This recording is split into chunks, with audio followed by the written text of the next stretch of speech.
राधे राधे मित्रों, जीवन में यदि परेशानियां बढ़ गई हैं और समाधान नहीं मिल रहा तो यह वीडियो आपके लिए है। भगवान श्री कृष्ण की अनमोल वाणी इसमें सुनने को मिलेगी। रात को उनकी वाणी सुनने से थकान और चिंता दूर होती है। जैसे अर्जुन को गीता ने मार्ग दिखाया, वैसे ही आज भी श्री कृष्ण गीता के माध्यम से हमारे साथ हैं। इसलिए वीडियो को अंत तक देखिए और चैनल को सब्सक्राइब करें। मित्रों, श्री कृष्ण कहते हैं, कभी भी यूं ही समय बिताने के लिए किसी के जज्बातों से मत खेलो। जीवन सिर्फ एक बार मिलता है, पर हर सुबह एक नई राह चुनने का अवसर जरूर देता है। इस संसार में सबसे वजनी शब्द मतलब होता है, क्योंकि जैसे ही मतलब पूरा होता है, सबसे गहरा रिश्ता भी हल्का पड़ने लगता है। जिस व्यक्ति को दिल से चाहा जाता है, वही कई बार तुम्हारी कमजोरियों को पहचान कर सबसे अधिक लाभ उठा लेता है। क्षमा करना आना चाहिए, लेकिन बार बार ठगे जाने को आदत मत बनने दो। जिंदगी में कुछ हासिल जरूर करो, पर ऐसा बनो कि लोग तुम्हारा सम्मान करें। समय कभी हालचाल नहीं पूछता, वह हमेशा हैसियत का हिसाब लेता है। रिश्ते जरूर बनाओ, मगर उन पर उम्मीदों का बोझ मत लादो। बादशाहों जैसी जिंदगी जीने के लिए पहले मेहनत गुलामों की तरह ही करनी पड़ती है।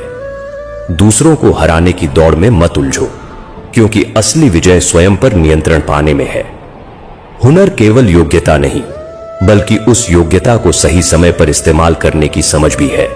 जो पास है उसकी कद्र करो, और जो छूट गया उसे पीछे छोड़ दो। जब लोग तुम्हारे खिलाफ बोले तो वो व्यथित मत होना। अक्सर यही उनका महत्व जताने का तरीका होता है।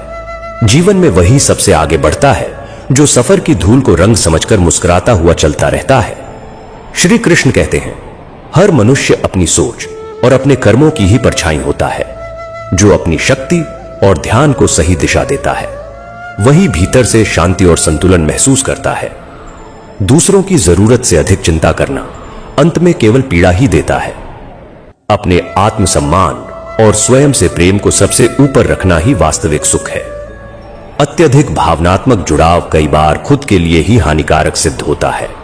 इसलिए किसी भी रिश्ते को अपनाने से पहले उसे समय देना और गहराई से समझना आवश्यक है। जिसने अच्छे समय में तुम्हारी इज्जत की है, वही सच्चा साथी कहलाने योग्य है। मगर हद से ज्यादा अपेक्षाएं अक्सर निराशा को जन्म देती है।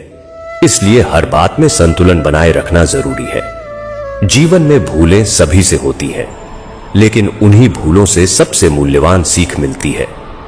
श्री कृष्ण कहते हैं कि रिश्तों की अहमियत जितनी समझी जानी चाहिए, उतनी अक्सर समझी नहीं जाती। हम यह मान लेते हैं कि संबंध हमेशा मजबूत रहेंगे, जबकि सच यह है कि जो छोड़कर चले जाते हैं वे कभी गहरे रिश्ते होते ही नहीं। सच्चा संबंध वही होता है जो मुस्कान को देखे, पीड़ा को महसूस करे और कठिन समय में साथ न छोड़े। दुनिया लगातार बदलती रहती है, लेकिन जो सच्चे होते हैं वे हर परिस्थिति में एक दूसरे के साथ खड़े रहते हैं। जो हमसे प्रेम करते हैं वही कभी कभी हमें चोट भी पहुंचाते हैं, और कई बार हमारी आंखों में नफरत की परछाई बन जाते हैं। पर क्या सच में उनसे घृणा करना समाधान है? रिश्तों की वास्तविक सुंदरता इसी में है कि वे कष्टों के बाद भी और मजबूत बनते हैं। कठिनाइयां आती हैं तो वे दिलों को और करीब ले आती हैं। हमारी समझदारी और सहनशीलता ही इस संसार को बेहतर दिशा देती है। अंततः जीवन यह सिखा ही देता है कि चाहे हालात जैसे भी हों, हर चुनौती से लड़ने की शक्ति हमारे भीतर ही छिपी होती है। जीवन की सबसे बड़ी सीख अक्सर उन्हीं गलतियों से मिलती है जिनसे बच पाना संभव नहीं था। जितना गहरा पतन होता है, उतनी ही ऊंची उड़ान की क्षमता भी जन्म लेती है। यदि नीयत साफ हो तो भय की कोई आवश्यकता नहीं रहती।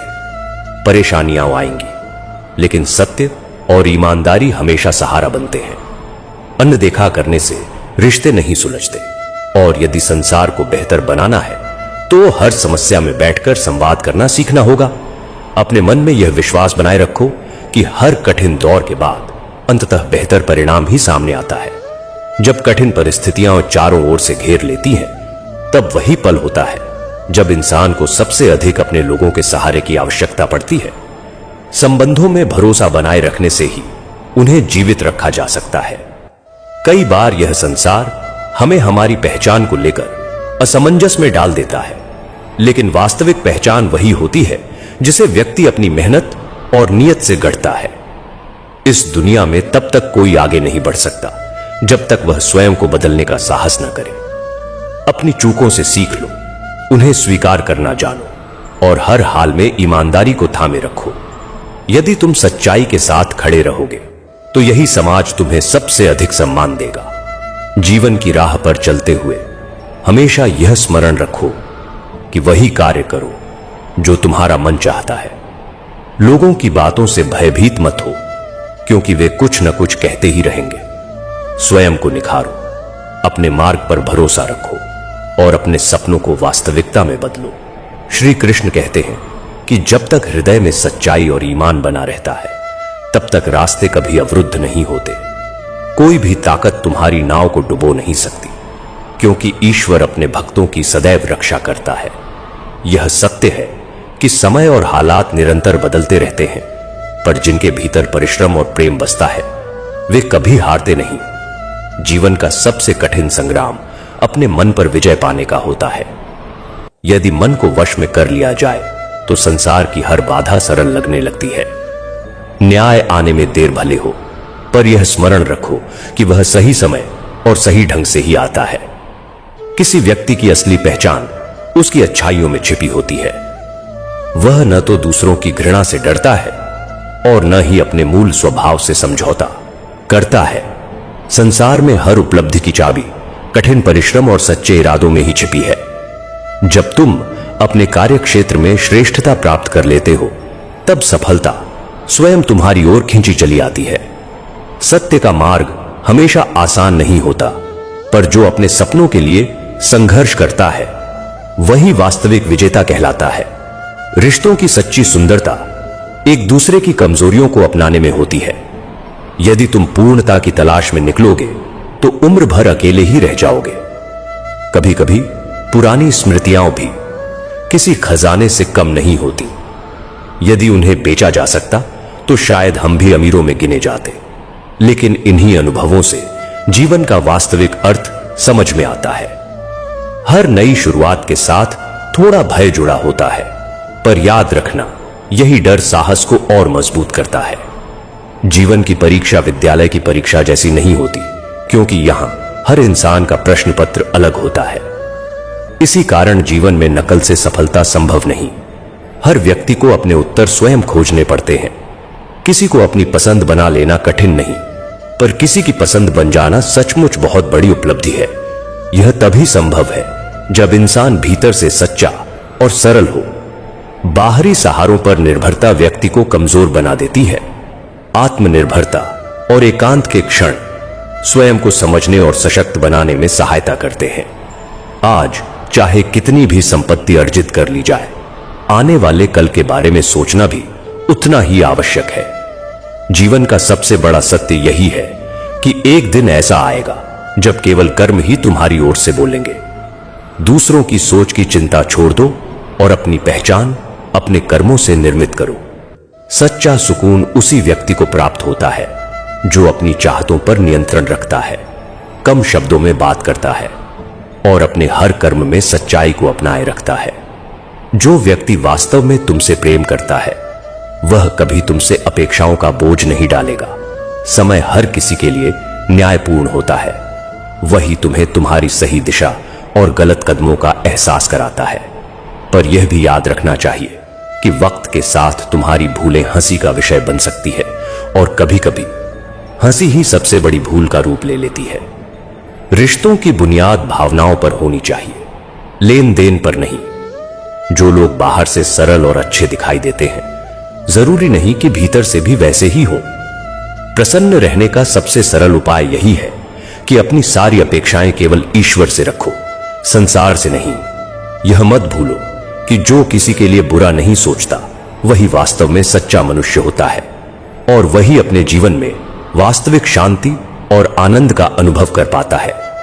श्री कृष्ण कहते हैं कि आज भी तुम्हारे पास अवसर शेष है। जो तुम्हें प्राप्त नहीं हुआ वह शायद तुम्हारे हित में नहीं था। जो अभी तुम्हारे पास है वही सर्वोत्तम है और जो भविष्य में मिलेगा वह भी मंगलमय होगा। केवल वही लोग जीवन को गहराई से समझ पाते हैं जिन्होंने अपने हिस्से का संघर्ष, पीड़ा और धोखा झेला होता है। दूसरों की खुशियों में शामिल रहो, लेकिन अपनी मानसिक शांति को सुरक्षित रखो। सफलता तुरंत नहीं मिलती, पर यदि निश्चय दृढ़ हो तो एक दिन अवश्य मिलती है। मेरा प्रेम हर प्राणी को स्वतंत्रता का बोध कराता है। यह प्रेम किसी बंधन का नाम नहीं, बल्कि मुक्ति का मार्ग है। यदि जीवन में कुछ हासिल करना है तो अपने तरीके बदल सकते हो, लेकिन अपने इरादों से कभी समझौता मत करना।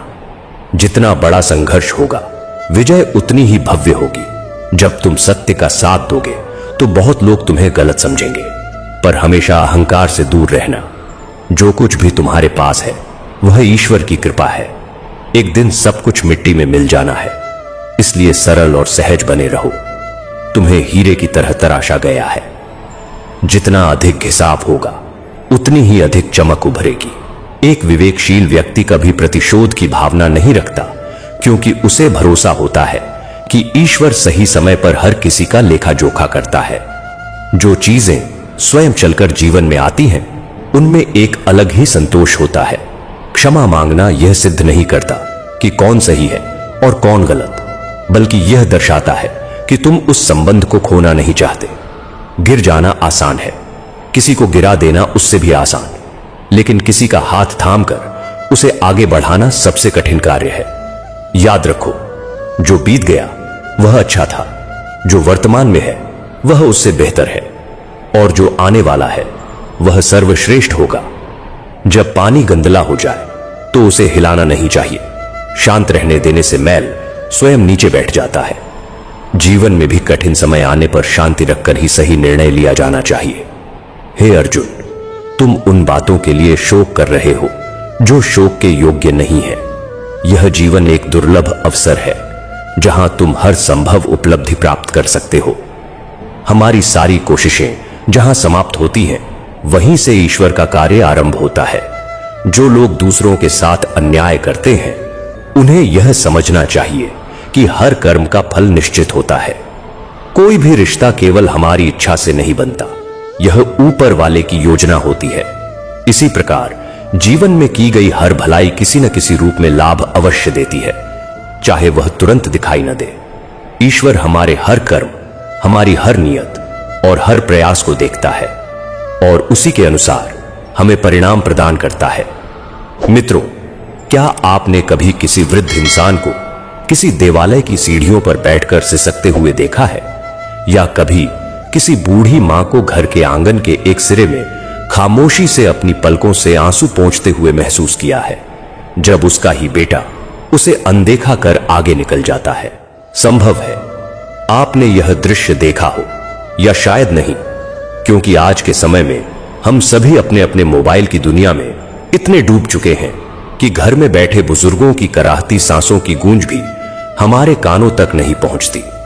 लेकिन आज मैं आपको वही करुण ध्वनि सुनाना चाहता हूं, वह वेदना जो उस हृदय से निकलती है जिसने पूरा जीवन अपनों की खुशियों के लिए अर्पित कर दिया और अंत में उन्हीं अपनों की दृष्टि में महत्वहीन बन गया। क्या यह सत्य नहीं कि बुढ़ापा स्वयं में भयावह नहीं होता?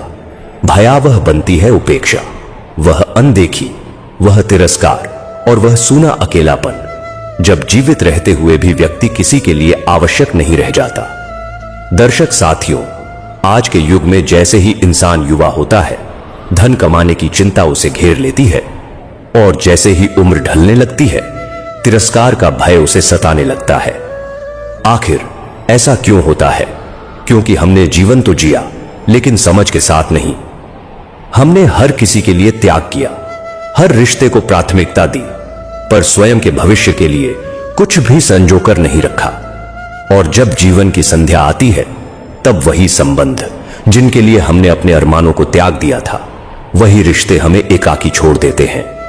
आज की इस कथा में हम उन 3 आवश्यक कर्मों की चर्चा करेंगे, जिन्हें यदि आपने समय रहते नहीं अपनाया, तो एक दिन ऐसा क्षण अवश्य आएगा जब आप चाहेंगे कि कोई आपके पास आकर 2 शब्द बोल दे, पर चारों ओर सभी अपने अपने कार्यों में व्यस्त होंगे और आप केवल निर्जीव दीवारों से संवाद करते रह जाएंगे। इसलिए आज रुकिए, मनन कीजिए और ध्यान से सुनिए, क्योंकि जो मैं साझा करने जा रहा हूं वह किसी ग्रंथ में लिखा हुआ नहीं मिलेगा। वह तो उन नम आंखों से बहकर आई हुई सच्चाई है जिन्हें जीवन के हर पड़ाव पर छल ही मिला।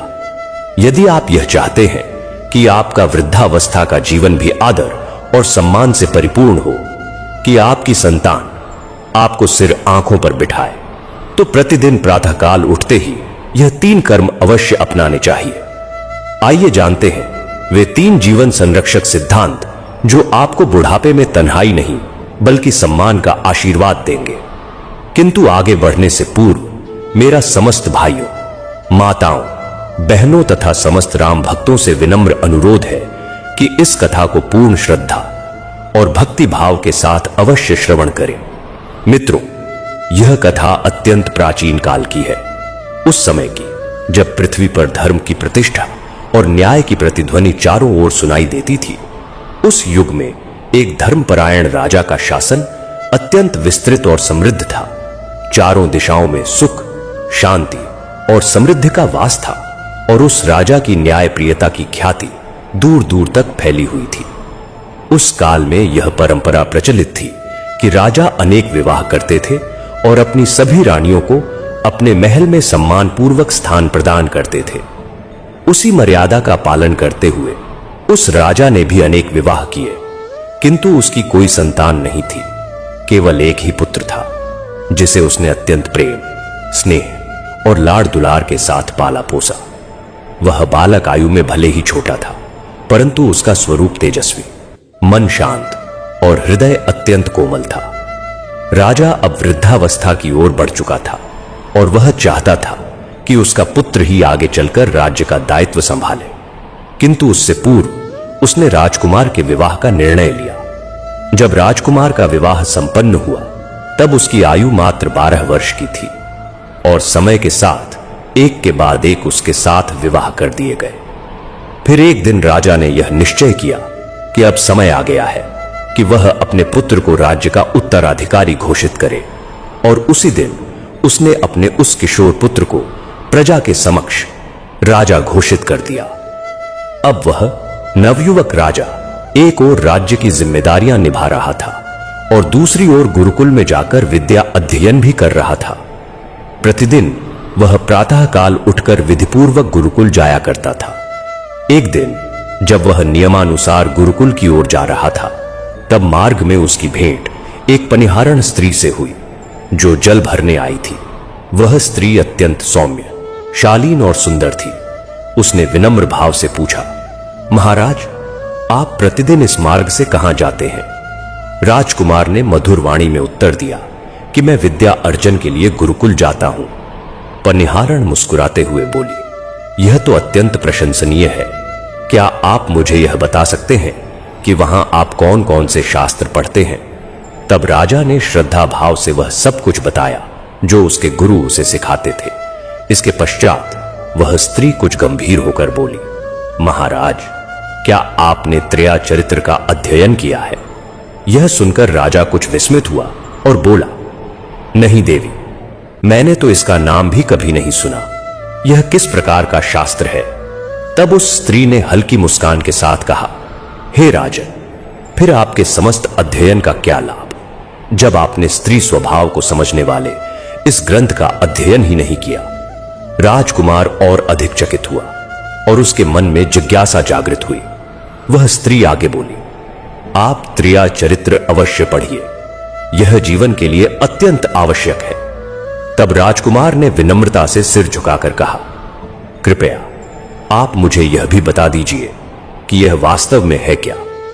तब उस देवी स्वरूपा स्त्री ने कहा, आप यह प्रश्न अपने गुरु से कीजिए, वही आपको इसका सही ज्ञान देंगे।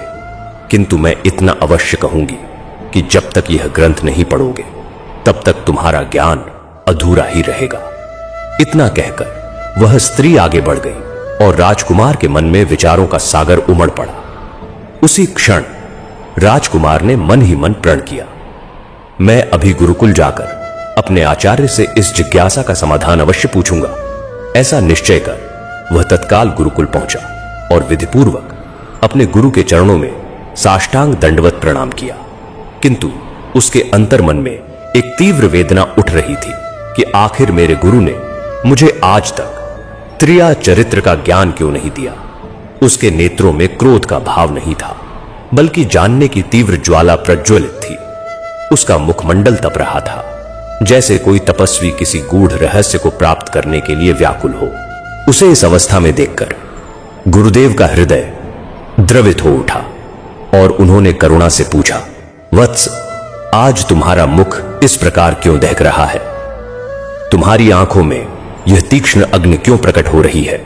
क्या कोई ऐसी पीड़ा है जो तुम्हारे अंतःकरण को भीतर ही भीतर जलाए जा रही है? तब राजकुमार ने भावनाओं से भरे स्वर में कहा, गुरुदेव, आपने मुझे धर्म का मर्म सिखाया, नीति और शास्त्रों का ज्ञान दिया, युद्ध कला से परिचित कराया, फिर एक विषय ऐसा क्यों रहा जिसे आपने मुझसे छिपाए रखा? आपने मुझे त्रिया चरित्र का अध्ययन क्यों नहीं कराया? क्या यह कोई ऐसा रहस्य है जिससे मुझे जानबूझकर दूर रखा गया? गुरुदेव ने अत्यंत शांत स्वर में उत्तर दिया, पुत्र, वह विद्या सामान्य नहीं है, वह अग्नि स्वरूप है।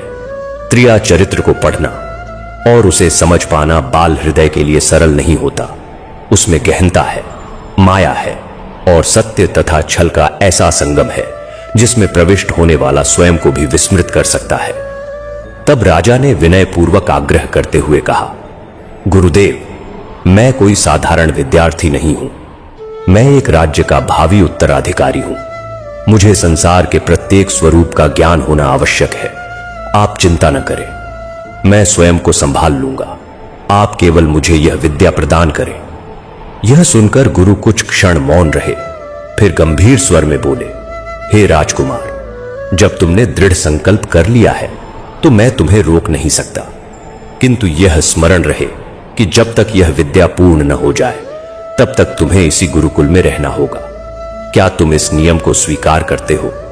तब राजा ने बिना किसी हिचक के कहा, गुरुदेव, मैं आपकी शरण में हूं।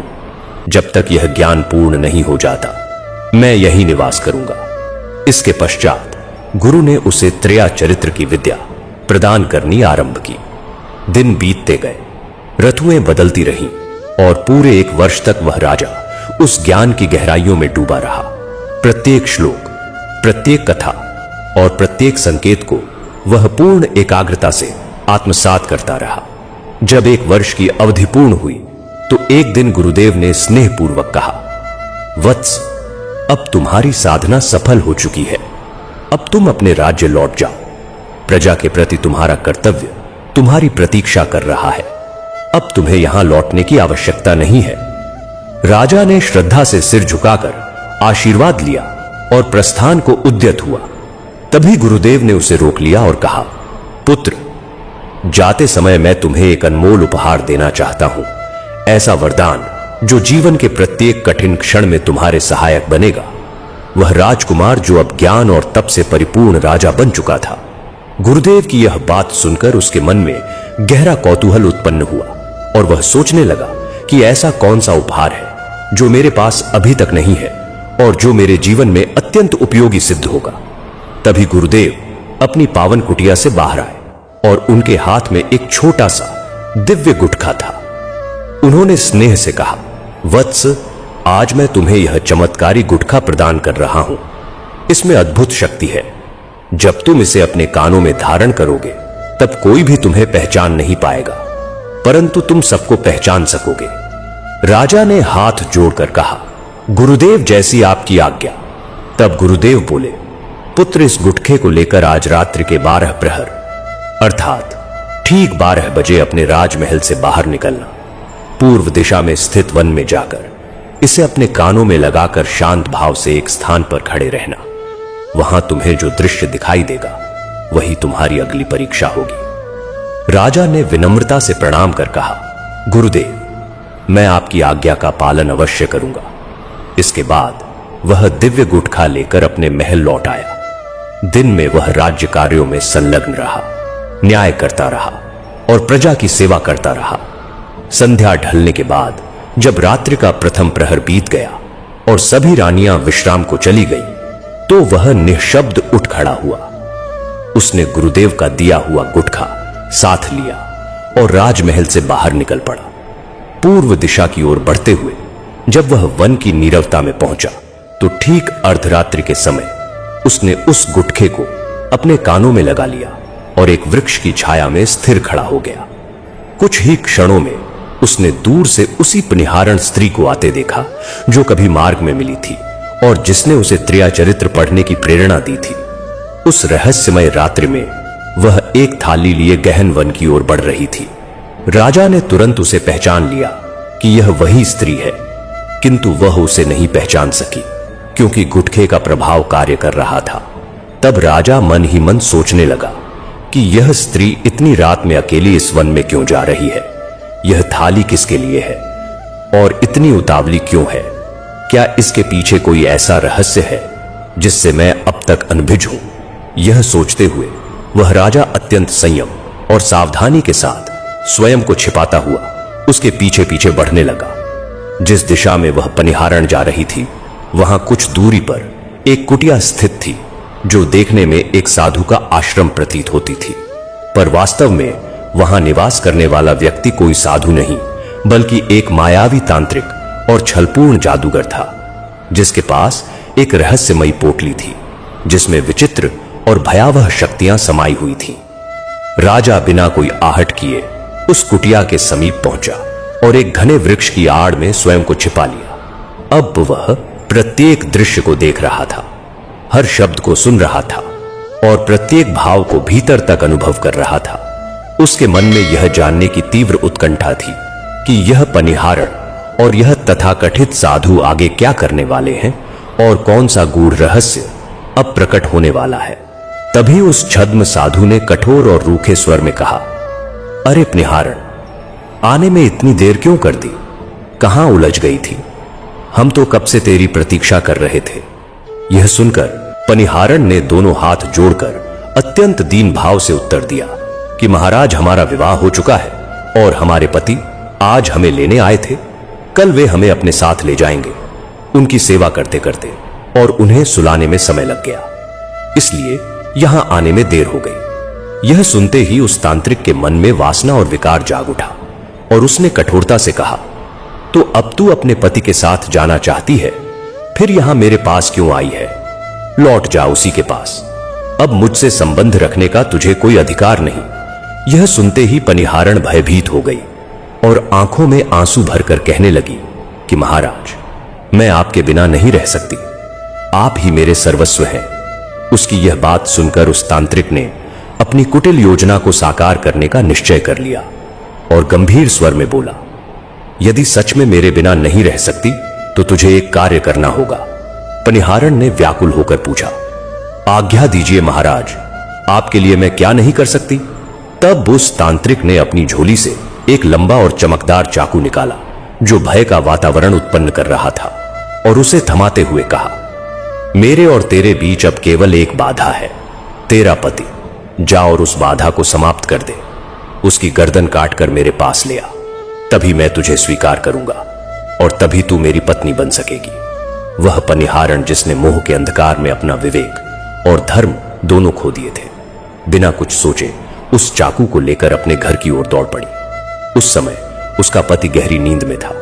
वह सीधे उसके पास पहुंची और उस निष्कलंक निश्चिंत पति की गर्दन चाकू से काट दी। अपने ही स्वामी का कटा हुआ सिर हाथों में लिए रक्त से लथपथ वह फिर उसी तांत्रिक के पास लौट आई। दूसरी ओर वह राजा जो दिव्य गुटखा लगाए सब कुछ देख रहा था, इस भयानक घटनाक्रम का साक्षी बना हुआ था। उसकी आत्मा कांप रही थी, लेकिन वह धैर्यपूर्वक यह देखने को विवश था कि इस महापाप का अंत क्या होता है। जब उस तांत्रिक ने देखा कि पनिहारण सचमुच अपने पति का सिर काट लाई है तो उसके भीतर भी क्रोध भड़क उठा और वह गरजते हुए बोला, अरे अधम स्त्री, तू कैसी है? जिस पति के साथ तेरे फेरे हुए, जिसे तूने जीवन साथी कहा, उसी की तूने हत्या कर दी। तू किसी के योग्य नहीं है। तू चाहती है कि मैं तुझ पर विश्वास करूं, मैं मूर्ख नहीं हूं। फिर वह और कठोर होकर बोला, अब यहां से तुरंत भाग जा और दोबारा कभी मेरे सामने मत आना। यदि फिर दिखाई दी तो तुझे प्राणों से हाथ धोना पड़ेगा। इन शब्दों को सुनते ही पनिहारण के पैरों तले जमीन खिसक गई। उसका सारा मोह और भरोसा उसी क्षण टूटकर बिखर गया। वह न रो सकी, न कुछ कह सकी, बस अपने मृत पति का सिर उठाकर चुपचाप अपने घर लौट आई। घर पहुंचकर उसने कटी हुई गर्दन को धड़ से जोड़ दिया और मौन होकर बैठ गई। न कोई आशा शेष रही, न कोई उत्तर, केवल पश्चाताप और अधर्म की भयावह निस्तब्धता चारों ओर फैल गई। जैसे ही प्रातःकाल की किरणें धरती पर उतरी, उस पनिहारण का हृदय जो रात्रि में पाप से भर गया था, अब पश्चाताप से फूट पड़ा और वह अपने मृत पति के पास बैठकर रोने और चिल्लाने लगी। उसकी करुण पुकार से आकाश और धरती गूंज उठे। वह विलाप करते हुए कहने लगी कि देखो, किसी ने मेरे पति की हत्या कर दी, मेरे जीवन का आधार छीन लिया। उसी ओर जब यह हृदय विदारक दृश्य घट रहा था, दूसरी ओर वह धर्मात्मा राजा, जो रात्रि का साक्षी था, सब कुछ देख चुका था। जैसे ही पनिहारण के रोने की आवाज गांव तक पहुंची, सारे गांव वाले उसके घर की ओर दौड़ पड़े। लोग उसे देखकर शोक से भर गए और उसकी पीड़ा ने सभी के हृदय को दहला दिया। गांव वालों ने पति की निर्जीव देह को उठाया और अंतिम संस्कार के लिए गांव के बाहर की ओर चल पड़े। और वह पनिहारण भी शोक का आवरण ओढ़े विलाप करती हुई उस शव के पीछे भागी जा रही थी। राजा, जो सत्य जानता था, वह भी गांव वालों के मध्य एक साधारण व्यक्ति का वेश धारण कर मौन भाव से उनके पीछे पीछे चल रहा था। पनिहारण अब अपने अभिनय को और अधिक तीव्र बना रही थी। वह भागती हुई विलाप कर रही थी और बार बार यही दोहरा रही थी कि मैं अपने पति के साथ ही सती हो जाऊंगी। जब मेरे स्वामी इस संसार में नहीं रहे तो मेरे जीवित रहने का क्या प्रयोजन है। अब मेरे जीवन का कोई मूल्य नहीं बचा, मेरा अस्तित्व ही समाप्त हो गया है, इसलिए मैं अपने पति के साथ ही सती हो जाऊंगी। राजा यह सब देख रहा था। उसके हाव भाव, उसकी वाणी, उसकी आंसुओं से भरी आंखों के पीछे छिपा पाखंड, सब कुछ राजा की दृष्टि से ओझल नहीं था। राजा के अधरों पर क्षण भर के लिए एक हल्की सी मुस्कान उभरी और उसने बहुत मंद स्वर में कहा, त्रिया चरित्र जाने ना कोई, कसम मार के सती हुई। यह वाक्य जैसे ही राजा के मुख से निकला, पनिहारण के कानों में पड़ गया। गांव के अन्य लोगों को उस कथन का वास्तविक अर्थ समझ में नहीं आया, किंतु पनिहारण तुरंत पहचान गई कि यह वही राजा है जिसने संपूर्ण सत्य जान लिया है। उसने सिर उठाकर तीखे स्वर में कहा, राजा साहब, आप मुझ पर व्यंग्य कर रहे हैं। कोई बात नहीं, मैं फिर भी सती होऊंगी, किंतु सती होने से पूर्व मैं आपसे एक बात कहना चाहती हूं। कृपा करके उसे ध्यानपूर्वक सुन लीजिए। राजा ने शांत भाव से कहा, कहो, क्या कहना चाहती हो? ऐसा कौन सा रहस्य है जिसे तुम जाते जाते प्रकट करना चाहती हो? पनिहारण ने दृढ़ और स्थिर स्वर में कहा, महाराज, मेरी यह बात स्मरण रखिएगा, जब भी आपके जीवन में कभी ऐसा अवसर आए कि आपको चटाई पर बैठना पड़े, तो कृपया पहले उस चटाई को झाड़ लेना, उसके बाद ही बैठना। राजा थोड़ा चकित हुआ और बोला, पनिहारण, यह कैसी विचित्र बात कह रही हो? हम तो एक राजा हैं, हमें चटाई पर बैठने की आवश्यकता ही कहां पड़ेगी। तब पनिहारण ने पुनः उसी गंभीर स्वर में कहा, महाराज, मैं फिर कहती हूं, यदि कभी भी आपको चटाई पर बैठना हो तो उसे अवश्य झाड़ लेना, क्योंकि चटाई के नीचे बहुत कुछ ऐसा छिपा हो सकता है जो चुभ भी सकता है और धोखा भी दे सकता है। राजा ने शांत स्वर में उत्तर दिया, ठीक है। इसके पश्चात वह पनिहारण वास्तव में अपने पति की चिता पर बैठ गई और सती हो गई। अग्नि की ज्वालाओं में उसने अपना शरीर त्याग दिया, किंतु उस कर्म के पीछे जो गहन अधर्म छिपा था, उसे वह अपने साथ ही ले गई। उसी क्षण उसका जीवन समाप्त हो गया। राजा ने उसके अंतिम संस्कार की सभी व्यवस्थाएं करवाईं और फिर गंभीर और शांत मन से अपने महल लौट आया। पूरा दिन बीत गया, किंतु राजा के हृदय में पनिहारण के कहे हुए शब्द बार बार गूंजते रहे कि चटाई को झाड़कर ही बैठना। राजा उस कथन का अर्थ स्पष्ट रूप से समझ नहीं सका, पर उसे पूरी तरह विस्मृत भी नहीं कर पाया। कुछ दिवस व्यतीत हुए और राजा पुनः अपने राज्य के कार्यों में व्यस्त हो गया। धीरे धीरे वह बात उसकी स्मृति के किसी कोने में दबने लगी। तभी एक रात्रि राजा के मन में विचार उत्पन्न हुआ कि क्यों न आज रात्रि में स्वयं अपने राज्य की वास्तविक स्थिति को देखा जाए। क्या वास्तव में सब कुछ वैसा ही है जैसा दिखाई देता है? रात्रि का आधा प्रहर बीत चुका था। राजा ने अपने गुरु द्वारा प्रदत्त उस दिव्य गुटखे को पुनः अपने कानों में धारण किया और पूर्व दिशा की ओर उसी स्थान पर चल पड़ा जहां वह पहले भी खड़ा हुआ था। जैसे ही वह वहां पहुंचा और शांत भाव से गुटखा लगाए खड़ा हुआ, उसकी आंखों के सामने एक ऐसा दृश्य प्रकट हुआ जिसे देखकर वह स्तब्ध रह गया। उसने देखा कि एक और गुप्त मार्ग खुला हुआ है और उसी मार्ग से उसकी 7 रानियां सजे हुए थालों में भोजन लेकर उसी साधु की कुटिया की ओर जा रही हैं। राजा के पांव मानो भूमि में गड़ गए, शरीर शून्य सा हो गया और मन में प्रश्नों का भयंकर तूफान उठ खड़ा हुआ। यह सब क्या हो रहा है? मेरी रानियां इस अर्धरात्रि में गुप्त रूप से उस साधु के पास क्यों जा रही हैं? ऐसा कौन सा रहस्य है जिससे मैं अभी तक अनजान रहा हूं? तभी 7 रानियों में से एक की दृष्टि राजा पर पड़ी, परंतु वह उसे पहचान नहीं सकी क्योंकि गुटखे के प्रभाव से वह एक साधारण युवक प्रतीत हो रहा था। उस रानी ने उससे कहा, अरे बालक, तुम इतनी रात को यहां क्या कर रहे हो? चलो हमारे साथ चलो और यह थाली उठाकर उस साधु महाराज की कुटिया तक पहुंचा दो। राजा भीतर से विचलित था किंतु बाहरी रूप से पूर्णतः शांत। उसने बिना कोई शब्द कहे थाली अपने हाथों में ले ली और रानियों के पीछे पीछे उसी कुटिया की ओर बढ़ चला। कुछ ही समय में वे सभी साधु महाराज के समीप पहुंच गए। राजा एक कोने में चुपचाप खड़ा होकर सब कुछ देख रहा था और मन ही मन सोच रहा था कि मेरे महल में, मेरे राज्य में किसी वस्तु का अभाव नहीं है। फिर ऐसा क्या है जो मेरी 7 रानियों को यहां खींच लाता है? उस साधु के पास ऐसा क्या है जो मेरे महल में नहीं? क्या वह वास्तव में कोई तपस्वी है या कोई मायावी छल करता? राजा इन्हीं विचारों में डूबा हुआ था कि तभी साधु महाराज ने तीक्ष्ण दृष्टि उठाकर कहा, यह कौन है? इसे यहां कौन लेकर आया है? तब रानियों ने हाथ जोड़कर उत्तर दिया, महाराज, यह एक बालक है। यह रास्ते में हमें खड़ा मिला। इसने हमारा साथ दिया और सहायता करते हुए थाली उठाकर हमारे संग यहां तक आ गया। कृपा करके इसे आज की रात्रि यहीं ठहरने की अनुमति दीजिए। प्रभात होते ही यह स्वयं यहां से चला जाएगा। रानियों की यह बात सुनकर साधु महाराज ने मंद गति से सिर हिलाया और स्वीकृति दे दी। फिर उन्होंने अपने एक सेवक शिष्य को बुलाकर कहा, पुत्र, इस बालक के विश्राम की व्यवस्था किसी कक्ष में कर दो। यह आज की रात यहीं ठहरेगा। वह शिष्य राजा को आदरपूर्वक एक एकांत कक्ष में ले गया।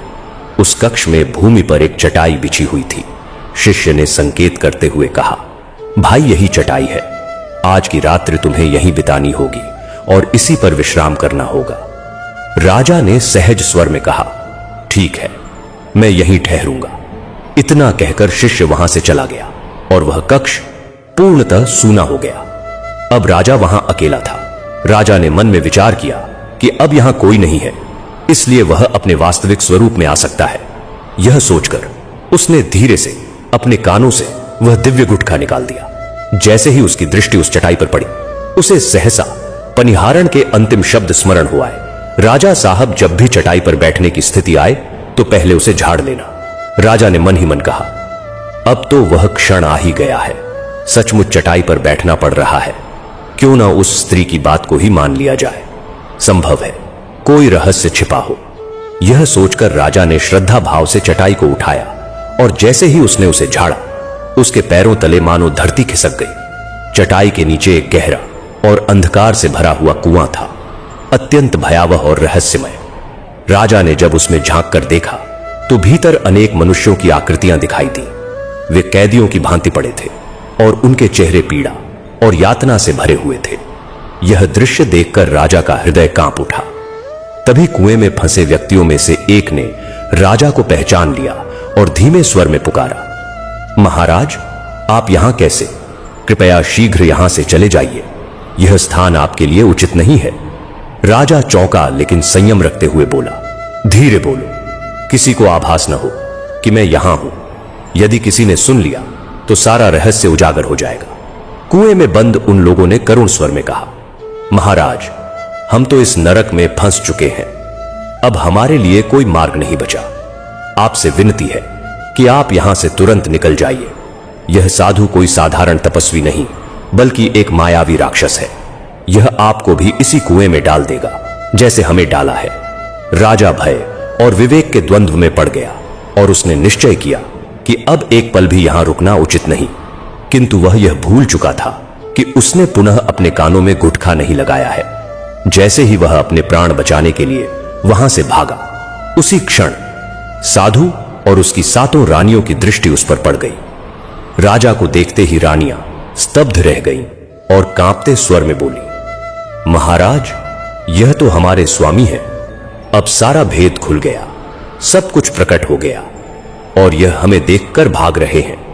साधु ने क्रोध से नेत्र फैलाए और गरज कर बोला, क्या देख रही हो मूर्ख स्त्रियों, दौड़ो और अपने राजा पति को पकड़ लाओ। आज की रात इसे यहां से जाने मत देना। 7 रानियां राजा के पीछे दौड़ पड़ी। यद्यपि उनमें इतनी शक्ति नहीं थी कि वे एक वीर योद्धा राजा को पकड़ सके, फिर भी उन्होंने प्रयास नहीं छोड़ा और लगातार पीछा करती रही। राजा तीव्र वेग से भागता रहा। कुछ ही दूरी पर एक विशाल नदी आ गई। राजा तैरना जानता था, इसलिए वह तुरंत नदी में कूद पड़ा और तेजी से तैरकर दूसरे तट पर पहुंच गया। रानियां तैरना नहीं जानती थीं। वे वहीं रुक गईं, असहाय और भयभीत। उन्होंने अपने स्वामी को स्पष्ट रूप से पहचान लिया था, किंतु अब वे कुछ भी करने में असमर्थ थीं। उनकी आंखों में पश्चाताप नहीं, बल्कि अपने पापों के दंड का भय झलक रहा था। थकी हारी और सहमी हुई वे 7 रानियां पुनः उसी साधु के पास लौट आईं। साधु को देखकर वे रोते हुए कहने लगी, महाराज, अब हम नहीं बच पाएंगी। हमारे पति सब जान चुके हैं। जैसे ही हम महल लौटेंगी वे हमें दंड देंगे। संभव है हमें प्राणों से भी हाथ धोना पड़े। आप ही हमारी रक्षा कीजिए और इस संकट से हमें बचाइए। साधु ने कुछ क्षण ध्यान किया, फिर अपनी मायावी झोली खोली और उसमें से एक जादुई कील निकाली। उसने वह कील रानियों को देते हुए कहा, महल पहुंचकर जब राजा शांत हो जाए तब प्रेम पूर्वक बहलाकर इस कील को उसके मस्तक में ठोक देना। जैसे ही यह कील उसके ललाट में प्रवेश करेगी, वह एक निरीह भेड़ में परिवर्तित हो जाएगा। फिर तुम 7 मिलकर उसका अंत कर देना और इस प्रकार राजा की कथा समाप्त हो जाएगी। साधु के इन वचनों को सुनकर रानियां पहले भयभीत हुईं, किंतु शीघ्र ही उनके मन ने मोह का मार्ग चुन लिया। उन्होंने साधु की आज्ञा स्वीकार की और वह कील लेकर महल की ओर लौट पड़ी। रास्ते में उन्होंने मन ही मन यह निश्चय किया कि राजा का सबसे गहरा अनुराग उसकी सबसे छोटी रानी के प्रति है।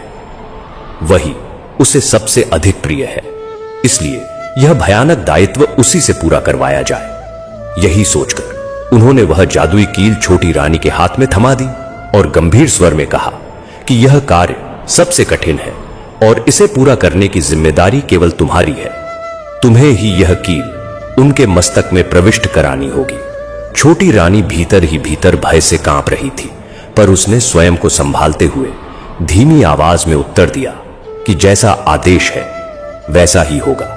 जब सभी रानियां महल में पहुंची तो उन्होंने देखा कि राजा सभा भवन में विराजमान है और उसकी आंखों में प्रचंड क्रोध की अग्नि धधक रही है। राजा ने उन्हें दूर से ही देख लिया और पास आते ही कठोर स्वर में गरज उठा कि वहीं रुक जाओ और भीतर एक भी कदम मत बढ़ाना। पहले यह स्पष्ट करो कि हमारे महल में किस बात की कमी थी। हमने तुम्हें कौन सा सुख नहीं दिया था, फिर भी तुम सभी उस मायावी साधु के पास अंधेरी रात में क्यों जाती रही। राजा की वाणी में आक्रोश के साथ गहरी पीड़ा और धर्म का आह्वान था। 7 रानियां करुणा से भरकर कांपते शरीर से दोनों हाथ जोड़कर राजा के चरणों में गिर पड़ी और दयनीय स्वर में क्षमा याचना करने लगी कि महाराज, हमसे भयंकर भूल हो गई। उस साधु ने हम पर कोई मोहिनी विद्या चला दी थी। किसी तंत्र प्रभाव से हमारी बुद्धि भ्रमित हो गई। हम अपनी इच्छा से नहीं बल्कि उसके वश में होकर वहां गई थी। अब भविष्य में ऐसा अपराध कभी नहीं होगा, यह हमारा प्रण है। जब वही बात राजा की अत्यंत प्रिय छोटी रानी ने भी नम्रता और प्रेम से कही तो राजा का कठोर हृदय पिघल गया और उसकी आंखों में दया का सागर उमड़ पहुंचा। राजा को विश्वास होने लगा कि निश्चय ही किसी मायावी शक्ति ने उन्हें भ्रमित कर दिया था। गंभीर स्वर में राजा ने आदेश दिया कि अब तुम सब अपने अपने कक्षों में जाकर विश्राम करो। इस प्रकार शेष समय शांतिपूर्वक बीत गया। संध्या हुई, दीप प्रज्वलित हुए, भोजन परोसा गया। राजा और छोटी रानी साथ बैठकर भोजन करने लगे। रानी ने स्नेहपूर्वक भोजन कराया और फिर उसी प्रेम से राजा को शैया तक ले जाकर सुला दिया। जैसे ही राजा गहरी निद्रा में लीन हुआ, अन्य रानियां भी चुपचाप उस कक्ष में प्रवेश कर गईं। छोटी रानी ने कांपते हाथों से वह जादुई कील निकाली और एक ही क्षण में राजा के मस्तक में ठोक दी। पल भर में राजा कराह उठा, पर उसी समय उसका स्वरूप बदल चुका था और वह एक निरीह भेड़ बन गया था। सम्राट का बल अब एक दुर्बल पशु के शरीर में कैद हो चुका था। जैसे ही वह भेड़ बना, रानियां उसे चारों ओर से घेर कर मारने दौड़ी, परंतु उस राजा ने, जिसने जीवन भर साहस नहीं छोड़ा था, उसने इस विकट क्षण में भी धैर्य बनाए रखा और महल के गलियारों में भागता रहा। रानियां उसके पीछे पीछे दौड़ती रहीं। वह प्राण रक्षा के लिए इधर उधर भागता रहा। तभी उसकी दृष्टि एक खुली खिड़की पर पड़ी।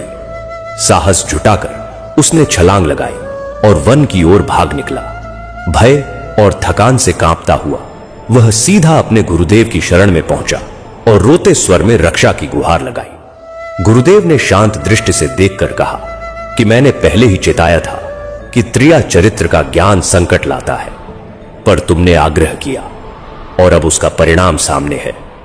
राजा ने विलाप करते हुए कहा कि अब उपदेश नहीं, प्राणों की रक्षा चाहिए। गुरुदेव ने करुणा से कहा कि मनुष्य रूप लौटाना संभव नहीं, पर एक अंतिम उपाय शेष है।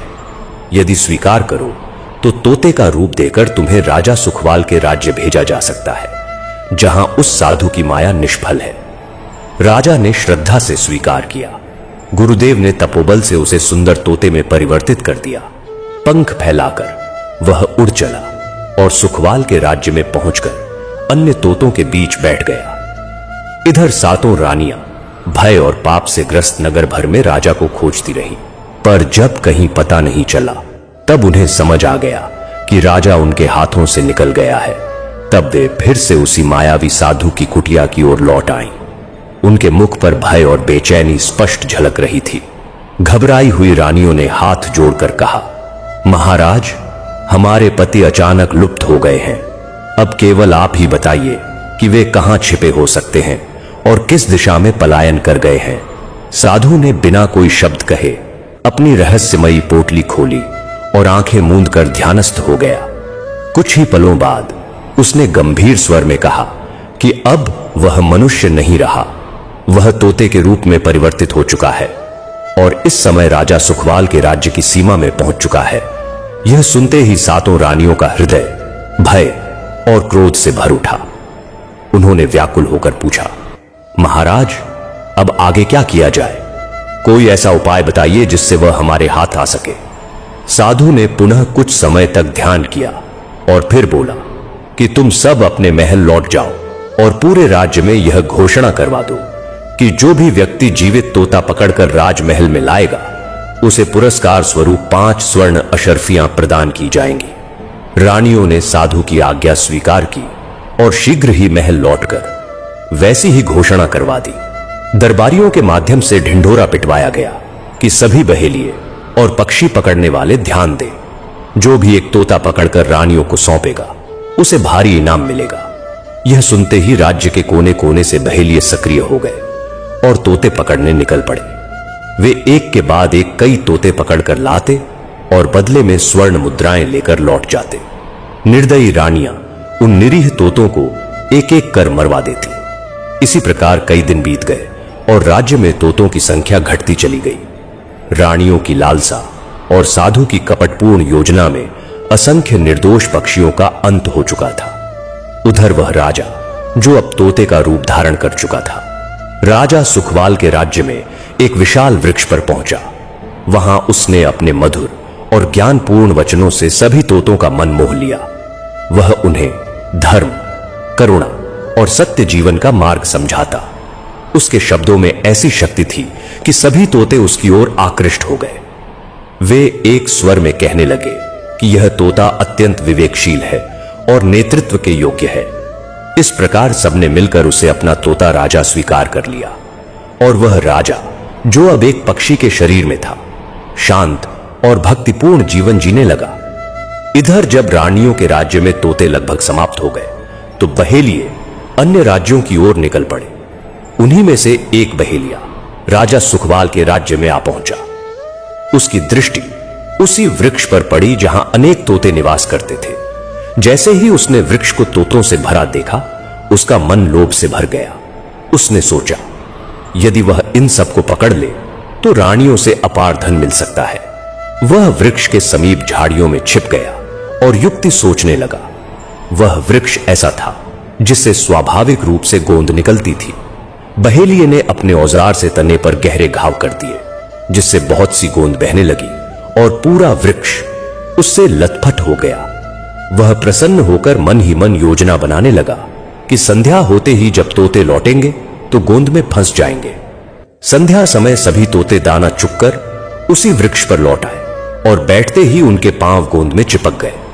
वे घबरा उठे और उड़ने का प्रयास करने लगे, पर मुक्त न हो सके। भयभीत होकर वे अपने राजा तोते की ओर देखने लगे और प्रार्थना करने लगे कि अब क्या होगा।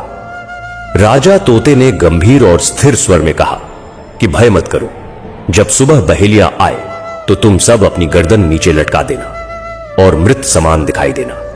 वह हमें मरा समझकर गोंद से अलग करेगा और नीचे फेंक देगा। उसी क्षण हम सब उड़कर भाग जाएंगे।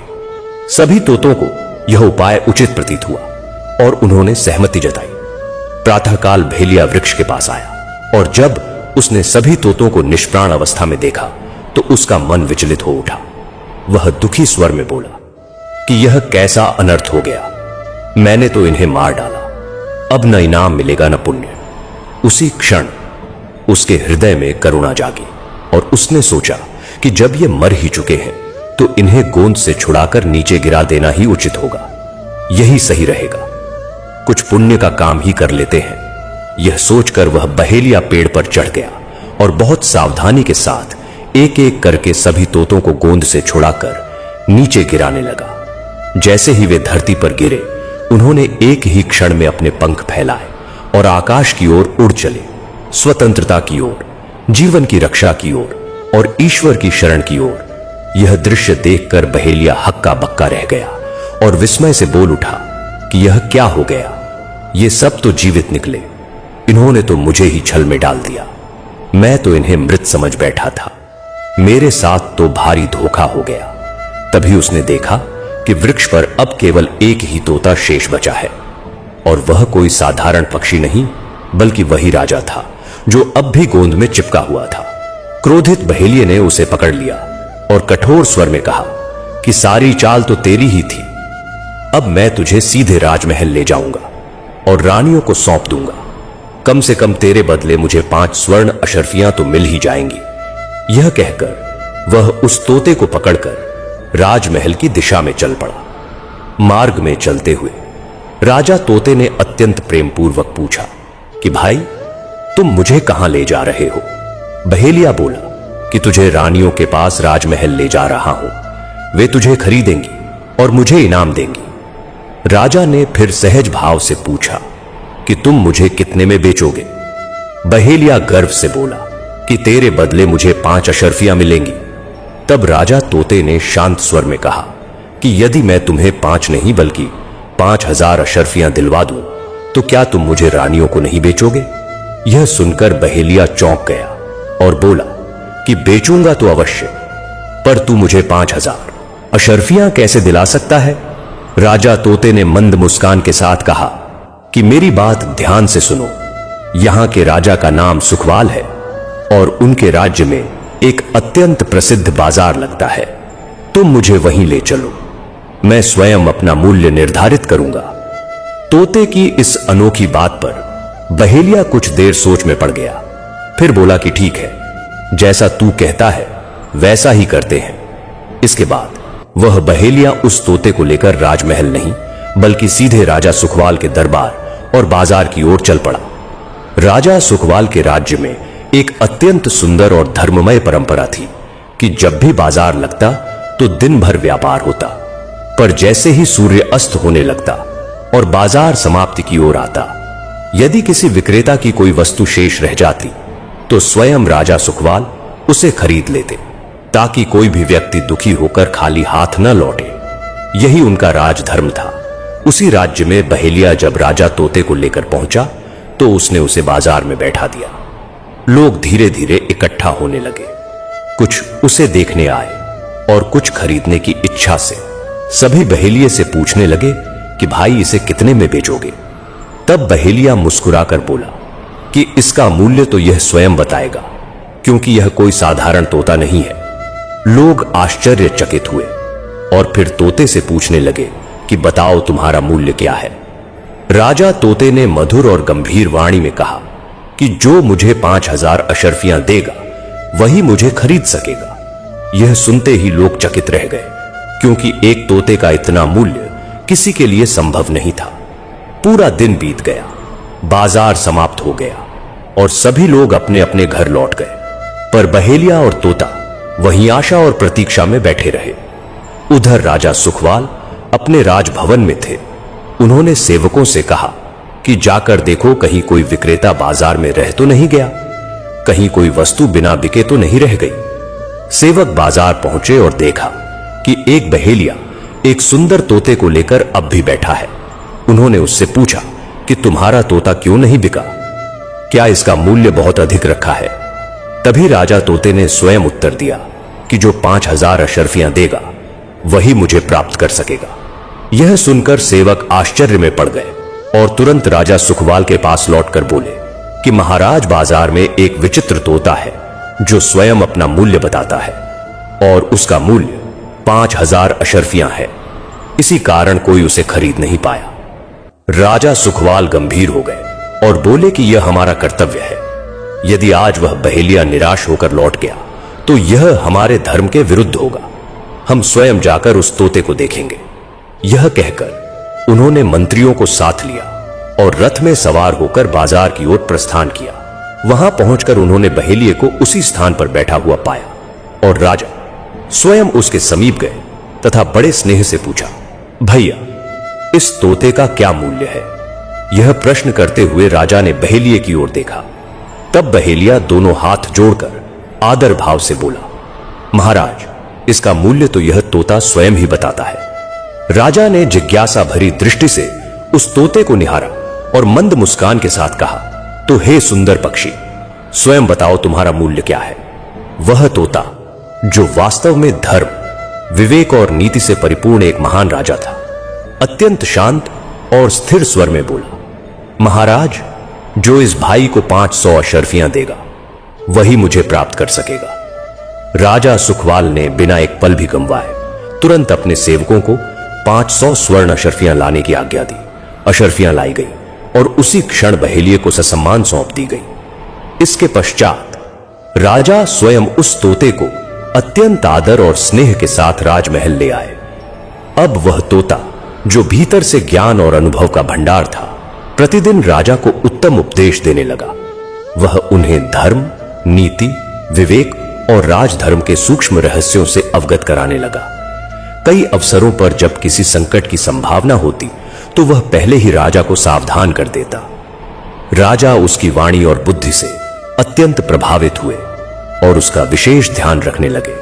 धीरे धीरे पूरे राज्य में यह चर्चा फैल गई कि राजा के पास एक ऐसा दिव्य तोता है जो अलौकिक ज्ञान की बातें करता है। दरबारी भी उसे देखने आने लगे और आपस में कहने लगे कि यह तोता साधारण नहीं बल्कि किसी दिव्य आत्मा का स्वरूप है। यह समाचार समय के साथ महल की रानियों तक भी पहुंच गया। एक दिन रानियों ने राजा से विनम्र निवेदन किया, महाराज, हम भी उस अद्भुत तोते के दर्शन करना चाहती हैं। कृपया उसे हमारे महल में भिजवा दीजिए। राजा ने स्नेहपूर्वक मुस्कुराते हुए सेवकों से कहा कि इस तोते को उसके पिंजरे सहित रानियों के महल में पहुंचा दो। सेवकों ने वैसा ही किया। अब वह तोता रानियों के महल में रहने लगा। रानियां उसे देखने आईं और जब वह उनसे मधुर वाणी में संवाद करने लगा तो उसके ज्ञान और स्वर से सभी स्त्रियां मोहित हो गईं। उन्होंने कहा, यह तोता वास्तव में अद्भुत है, तभी तो महाराज ने इसे इतनी अशर्फियां देकर प्राप्त किया है। अब रानियां भी उससे स्नेह करने लगी, उसकी सेवा करने लगी और प्रतिदिन उससे ज्ञानवर्धक बातें सुनने लगी। इसी प्रकार समय धीरे धीरे व्यतीत होता गया। उन रानियों में से एक रानी की एक अत्यंत सुंदर पुत्री थी जो राजकुमारी थी। एक दिन उस रानी ने अपनी पुत्री से कहा, बेटी, तुम प्रतिदिन इस दिव्य तोते के पास जाया करो, उसकी सेवा किया करो और उससे जीवन की श्रेष्ठ बातें सुना करो। राजकुमारी ने आदरपूर्वक सिर झुकाया और माता की आज्ञा स्वीकार कर ली। अगले दिन प्रातः वह राजकुमारी अत्यंत प्रेम से तोते को पिंजरे से बाहर निकालकर स्नान कराने ले गई। जब वह उसे स्नेहपूर्वक नहला रही थी, तभी उसकी दृष्टि तोते के सिर पर पड़ी, जहां उसे एक छोटा सा घाव दिखाई दिया। उसे आभास हुआ कि इस तोते के मस्तक में कुछ असामान्य छिपा हुआ है। जब उसने ध्यान से देखा तो वहां एक छोटी सी कील दिखाई दी। जैसे ही उसने उस कील को धीरे से बाहर निकाला तो एक दिव्य प्रकाश फैल गया और वह तोता एक सुंदर राजकुमार में परिवर्तित हो गया। यह दृश्य देखकर राजकुमारी घबरा गई और भय से चिल्लाने ही वाली थी कि राजकुमार ने कोमल स्वर में उसका मुख ढकते हुए कहा, देवी, कृपया भयभीत न हो। मैं कोई दुष्ट या अपवित्र प्राणी नहीं हूं। आपको मुझसे कोई डर नहीं होना चाहिए। राजकुमारी ने कांपती हुई आवाज में पूछा, आप कौन हैं और यह सब क्या रहस्य है? राजकुमार ने विनम्रता से उत्तर दिया, मैं अभी सब कुछ प्रकट नहीं कर सकता। कृपया इस कील को पुनः मेरे मस्तक में लगा दीजिए। मैं फिर से तोता बन जाऊंगा और रात्रि में आपके पास आकर समस्त सत्य बता दूंगा। राजकुमारी, जो अभी भी विस्मय में डूबी हुई थी, उसकी बात मान गई और श्रद्धा से वह कील पुनः उसके सिर में लगा दी। उसी क्षण वह पुनः एक साधारण तोता बन गया। राजकुमारी के हृदय में उस क्षण से असंख्य प्रश्न उमड़ने लगे थे और वह पूरे दिन उसी रहस्य को सोचती रही कि रात्रि कब आएगी और उसे सत्य जानने का अवसर मिलेगा। जैसे ही रात्रि हुई, उसने अत्यंत स्नेह और सावधानी से उस तोते के पिंजरे को अपने कक्ष में मंगवाया और एकांत में रखकर धीरे से वह कील निकाल दी। उसी क्षण वह तोता दिव्य प्रकाश के साथ पुनः एक तेजस्वी और सुंदर राजकुमार में परिवर्तित हो गया। राजकुमार ने विनम्रता से उसे प्रणाम किया और अपने जीवन की पूरी कथा सुनाई कि वह एक विशाल राज्य का राजा था, किंतु उसकी ही रानियों ने विश्वासघात किया और एक मायावी साधु की कुटिल योजना के अंतर्गत उसके मस्तक में यह जादुई कील ठोक दी गई, जिससे वह तोते के रूप में बंध गया। उसकी रक्षा केवल उसके गुरु ने की और उसी कृपा से वह आज यहां तक पहुंच पाया है।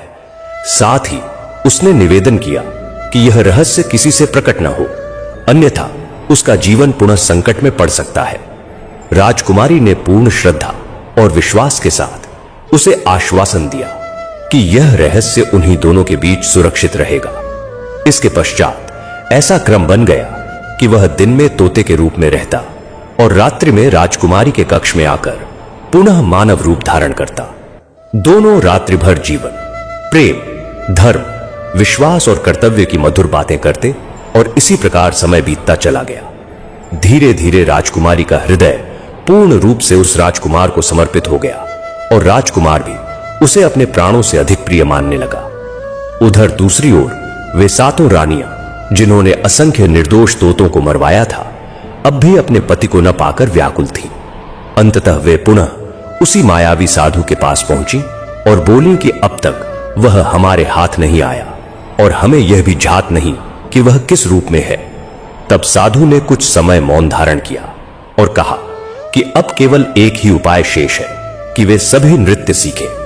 वह स्वयं तबला बजाएगा और जब वे नृत्य में निपुण हो जाएंगी, तब राजा सुखवाल के दरबार में नर्तकियों के रूप में प्रवेश करेंगी और प्रसन्न होने पर इनाम में वही तोता मांग लिया जाएगा जिसे बाद में मार दिया जाएगा।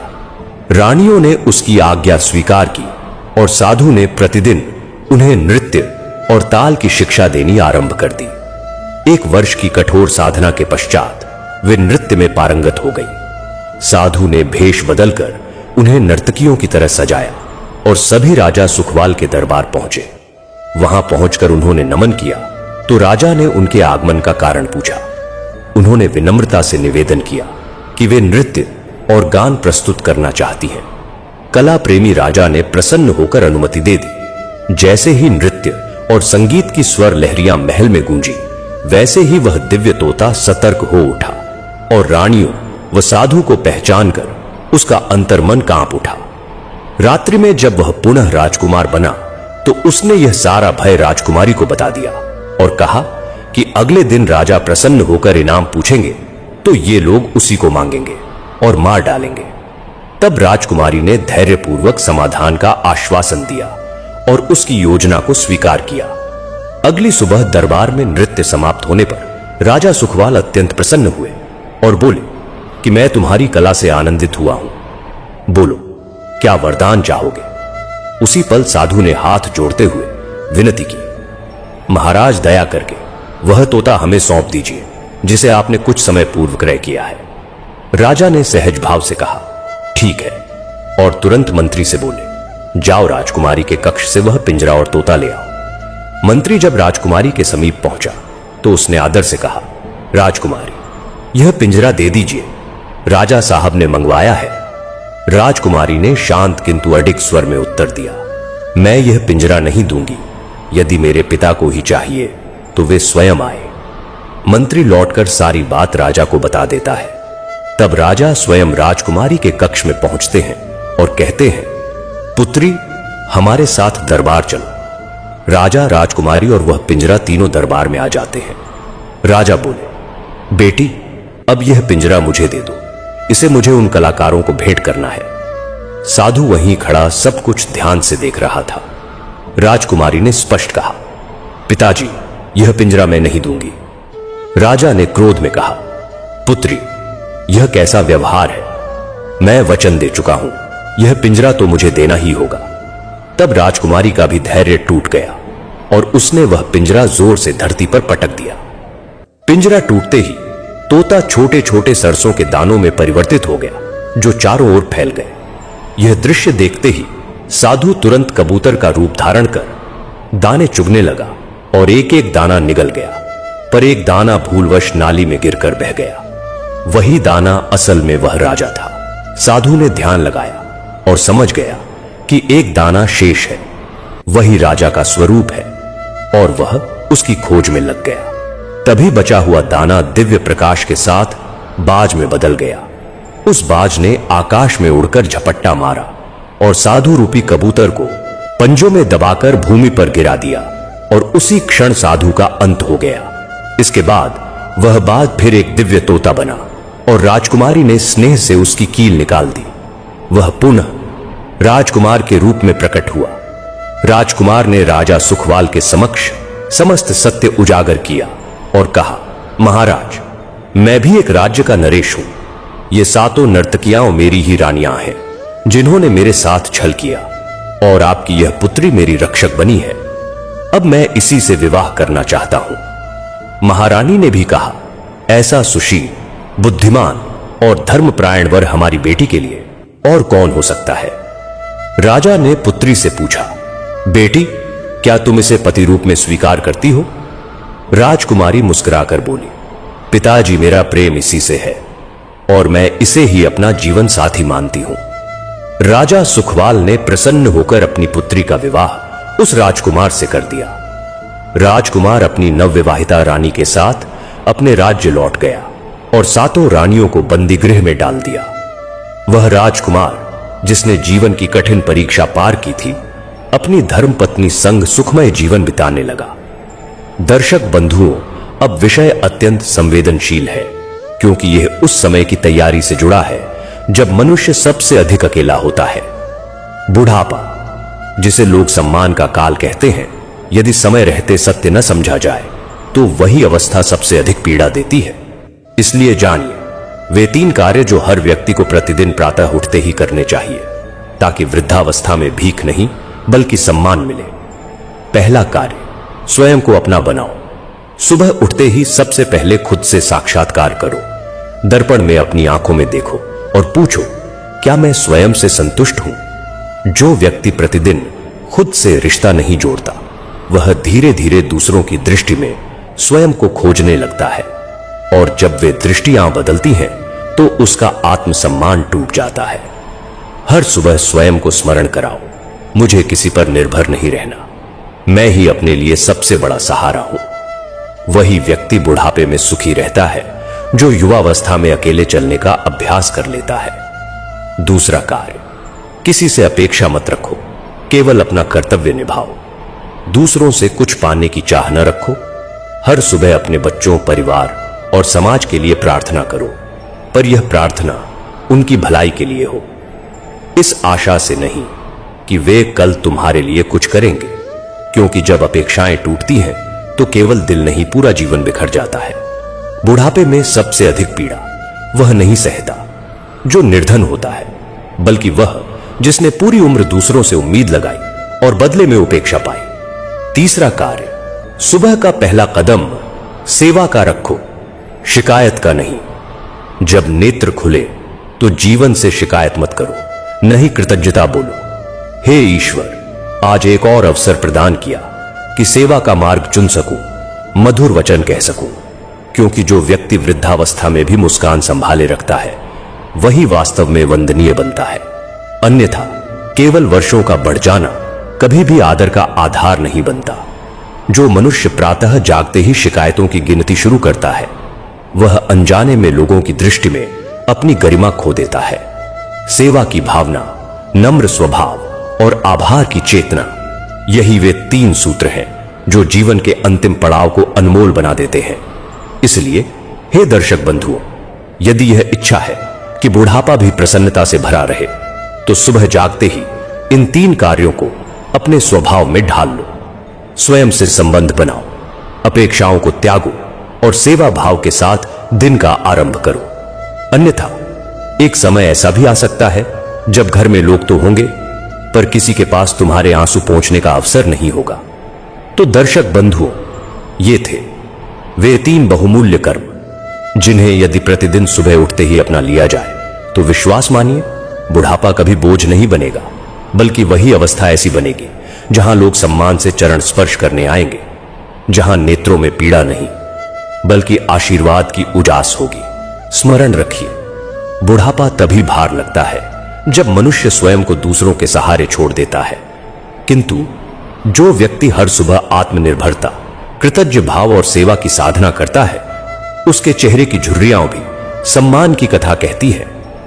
आज से ही आरंभ कीजिए। प्रातः उठते ही स्वयं को आत्मबोध सौंप दीजिए, अपेक्षाओं का परित्याग कर दीजिए और अपने दिन की शुरुआत किसी एक सेवा या प्रार्थना से कीजिए, क्योंकि जो मनुष्य जीवन के अंतिम चरण को विवेक से जीता है वही वास्तव में सफल कहलाता है।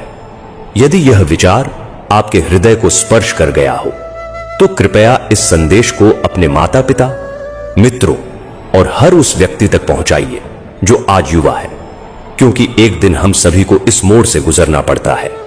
यह बिल्कुल सत्य है कि जैसे कोई वृक्ष अपनी जड़ों के कमजोर होने से सूख जाता है, वैसे ही मनुष्य अपने कर्मों से नहीं बल्कि अपनी नकारात्मक सोच और गलत व्यवहार के कारण पराजित होता है। हमें जीवन में कभी भी किसी के लिए बुरा नहीं सोचना चाहिए, क्योंकि किसी और का किया हुआ कर्म भले ही हम पर प्रभाव डाले, पर हमारी जिम्मेदारी यही है कि हम अपनी राह पर चलते हुए किसी का अहित न करें। सच्चे संबंधों की नींव विश्वास, सच्चाई और समझदारी पर टिकी होती है, और ऐसे रिश्तों को निभाने के लिए किसी भी प्रकार की शर्तों की आवश्यकता नहीं होती।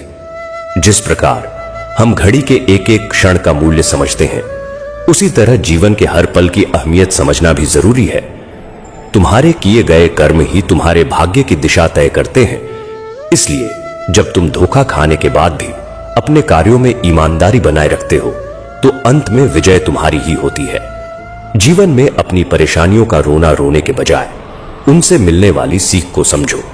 जो तुम्हारे साथ खड़ा है उसका साथ निभाओ, और जो तुम्हें छोड़ दे उसे जाने दो। जीवन की सबसे बड़ी शिक्षा यही है कि हर व्यक्ति के साथ रहते हुए विवेकपूर्ण कर्म करो, लेकिन अपने मन की हर बात हर किसी के सामने प्रकट मत करो, क्योंकि कुछ लोग तुम्हारे दर्द को भी तुम्हारे खिलाफ इस्तेमाल कर सकते हैं। श्री कृष्ण कहते हैं कि जीवन का सबसे बड़ा सत्य यह है कि वही रिश्ते टिकते हैं जिनमें समझ, सम्मान और सच्चाई होती है, और जब तक इंसान स्वार्थ से ऊपर नहीं उठता तब तक उसके संबंध भी वास्तविक नहीं बन पाते।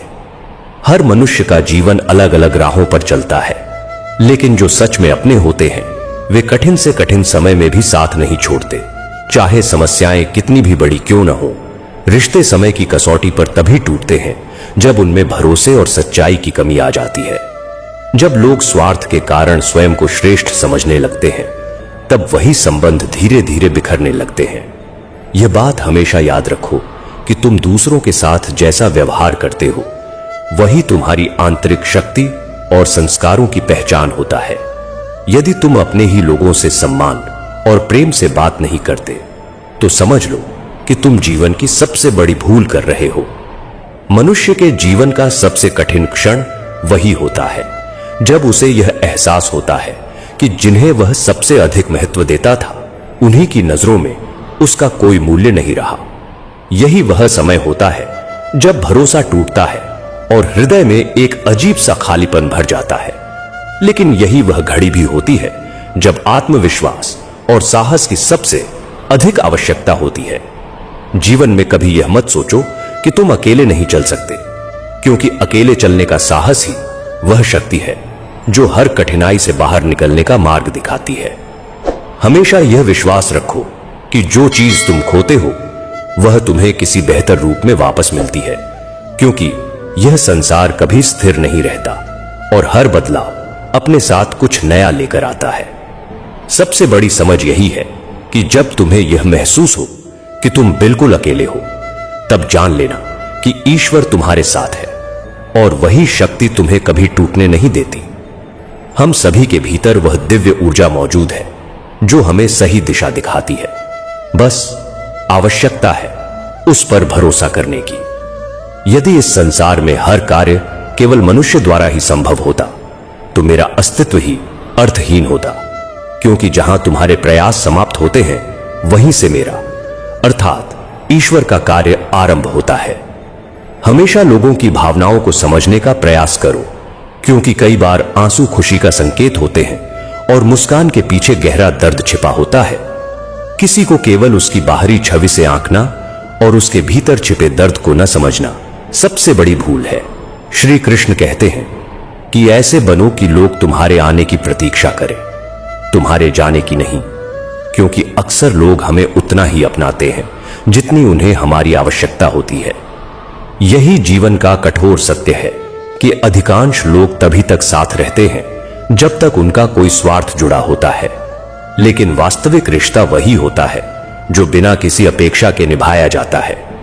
किसी का साथ छोड़ने से पहले उसे वहीं तक छोड़कर आओ जहां से उसने तुम्हारा साथ शुरू किया था, क्योंकि किसी को छोड़ते समय सम्मान देना बहुत जरूरी है, यह जाने बिना कि वह किस परिस्थिति से गुजर रहा है और हमारे साथ चलते हुए उसने कितनी पीड़ा सहन की है। किसी से भी कुछ बोलने से पहले एक क्षण रुककर अवश्य विचार कर लेना चाहिए कि यदि वही शब्द तुम्हारे लिए कहे जाए तो तुम्हारे मन पर क्या प्रभाव पड़ेगा। सोच समझकर कहे गए शब्द गहरा असर छोड़ते हैं, जबकि बिना विचार बोले गए वाक्य अक्सर रिश्तों में दरार पैदा कर देते हैं। इच्छाओं के इस संसार में आगे बढ़ना और मंजिल की ओर चलना जरूरी है, पर इस सफर में कभी भी किसी के बारे में नकारात्मक धारणा मत बनाना, क्योंकि तुम नहीं जानते कि सामने वाला अपने जीवन में कितनी कठिन उलझनों से गुजर रहा है।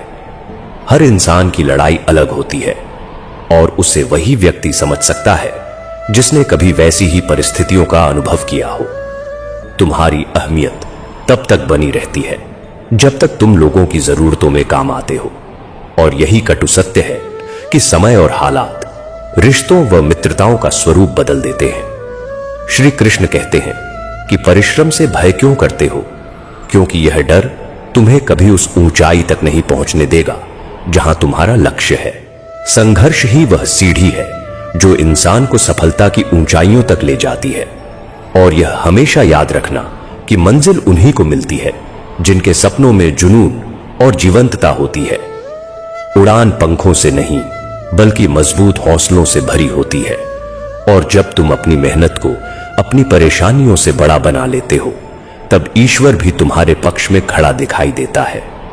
दुनिया को दिखा दो कि तुम हार मानने वालों में शामिल नहीं हो, और अपनी कठिनाइयों को यह एहसास करा दो कि अब उनका द्वार समाप्त हो चुका है।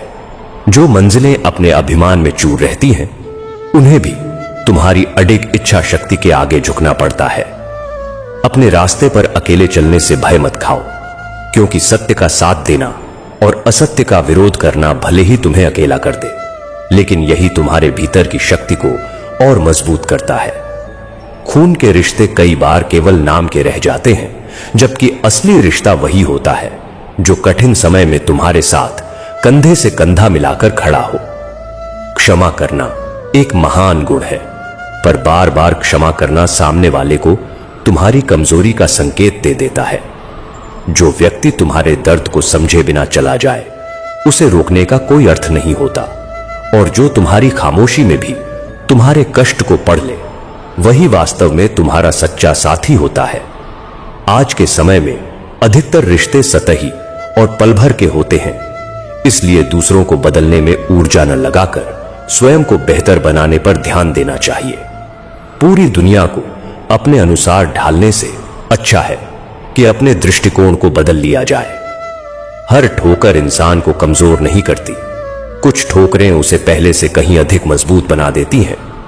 सभी को खुश रखना संभव नहीं है, लेकिन किसी को जानबूझकर दुख न पहुंचाना तुम्हारे वश में जरूर होता है। समय सबसे बड़ा गुरु है। अच्छा समय अहंकार से दूर रहना सिखाता है, और बुरा समय धैर्य, सहनशीलता व विवेक का पाठ पढ़ाता है। हार वास्तव में एक भ्रम मात्र है, क्योंकि जीवन में या तो विजय मिलती है या फिर एक महत्वपूर्ण सीख। यदि आज का समय कठिन है, तो उसे सहन करते हुए उससे सीख लो, ताकि आने वाला कल उज्जवल बन सके। यदि आज तुम रुक गए, तो अब तक किया गया सारा संघर्ष व्यर्थ चला जाएगा, क्योंकि संघर्ष अक्सर अकेले ही करना पड़ता है, जबकि सफलता के समय पूरी दुनिया साथ खड़ी दिखाई देती है। शरीर की शक्ति से अधिक आत्मा की शक्ति का महत्व होता है, और तुम्हें साहस व आराम में से किसी एक को चुनना ही पड़ता है, क्योंकि दोनों एक साथ नहीं मिलते। तुम्हारा मस्तिष्क तुम्हारा सबसे शक्तिशाली औजार है, क्योंकि जैसा तुम सोचते हो वैसा ही तुम बनते हो। इसलिए अपने विचारों को ऊंचा रखो और जीवन को अपनी सर्वोच्च क्षमता तक जियो। श्री कृष्ण कहते हैं कि जिस प्रकार एक नदी अपने मार्ग में आने वाली चट्टानों से टकराते हुए भी सागर तक पहुंच जाती है, उसी तरह धैर्य और आत्मविश्वास के बल पर हर चुनौती को पार किया जा सकता है। धन से ऐश्वर्य प्राप्त होता है, लेकिन केवल अच्छे संस्कार ही सच्चे चरित्र का निर्माण करते हैं। समय ने हमें समझदार तो बना दिया, पर केवल समझौते करना भी सिखा दिया, जबकि जीवन सिर्फ समझौतों का नाम नहीं है, और कई बार आत्मसम्मान के लिए अडिग रहना भी जरूरी हो जाता है। इस संसार में शब्दों से अधिक कर्म प्रभाव डालते हैं, क्योंकि लोग तुम्हारी बातों से ज्यादा तुम्हारे कामों को देखते हैं। इसीलिए जो कहना हो उसे अपने आचरण से साबित करो। कुछ रिश्तों को देखकर ऐसा प्रतीत होता है कि अकेले रहना बेहतर है, क्योंकि साथ वही अर्थपूर्ण होता है जहां अपनापन और आपसी सम्मान मौजूद हो। बिना समझ और स्नेह के कोई भी संबंध केवल दिखावे तक सीमित रह जाता है। अपमान देकर शत्रु बनाने से कहीं श्रेष्ठ है प्रेम से किसी को अपना बना लेना, क्योंकि जो प्रेम से जीता जाता है वह स्थायी होता है, और जो भय से जीता जाता है वह एक दिन विद्रोह का रूप ले लेता है। एक पुरुष का कर्तव्य है कि वह स्त्री का सम्मान करे, लेकिन यह भी उतना ही आवश्यक है कि यह सम्मान परस्पर और समान भाव से बना रहे। जहां किसी रिश्ते में केवल एक ही ओर से आदर की मांग की जाती है, वहां संतुलन और स्थिरता कभी टिक नहीं पाती। वही संबंध श्रेष्ठ कहलाते हैं जिनमें दोनों ओर से सम्मान, समझ और समर्पण समान रूप से उपस्थित हो। जीवन का हर दिन अपने आप में एक नया अवसर लेकर आता है, जबकि मृत्यु केवल एक बार घटित होती है। इसलिए जीवन हमें प्रतिदिन स्वयं को बेहतर बनाने का मौका देता है। इसी कारण हर दिन को इस भाव से जीना चाहिए कि वह केवल बीतता हुआ समय न बने, बल्कि अर्थपूर्ण अनुभव और स्मृति में बदल जाए। कई बार जीवन हमें साधारण से पात्र में अमूल्य रस परोस देता है, लेकिन हम उस पात्र की सादगी देखकर उसे ठुकरा देते हैं, क्योंकि हमारी दृष्टि अक्सर केवल बाहरी चमक को ही असली मूल्य मान लेती है, जबकि सच्चाई यह है कि वास्तविक गहराई सत्य और अर्थ हमेशा सरलता और सहजता में ही छिपे होते हैं। हर समस्या अपने साथ कोई ना कोई अवसर भी लेकर आती है, बस उसे पहचानने की दृष्टि चाहिए। जो लोग तुमसे सच्चे मन से जुड़े हैं, उन्हें दिन में एक बार अवश्य स्मरण करो, न कि दिखावे के लिए, बल्कि पूरे मन से।